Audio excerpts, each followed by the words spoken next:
Government again fails to set record straight. Dan huwa t-titlu ta' storja fuq il-Ġurnal The Times dwar iż-żieda fis-salarju li kien ser jieħu l-kap tal-Oppożizzjoni u li issa mhux ser jieħu.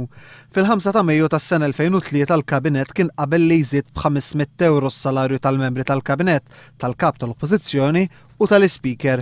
Dan kollu sar minn wara dar il-kap tal-Oppożizzjoni tant li meta sar jaf waqal li b'rispett lejn il-familji din iż-żieda ser jirrifjuta u l-flus ser jgħaddihom lill-karità.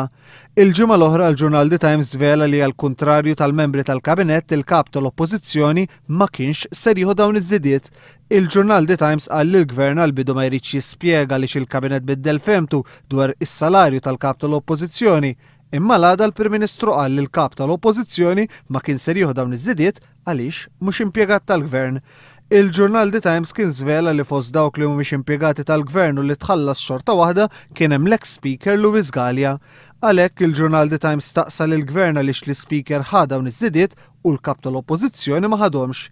Iżda l-Ġurnal The Times qal li minn investigazzjoni li għamel kemm il-Ministeru tal-Finanzi u anke l-Uffiċċju tal-Prim Ministru ma ridux iwieġbu l-mistoqsijiet tiegħu. L-istess kelliem għall-Uffiċċju tal-Prim Ministru qal li l-każ issuha magħluq li kieku nataw dan il-flus il-kap tal-Oppożizzjoni kien ser ikun qed jagħti mal-130,000 € flus lill-karità.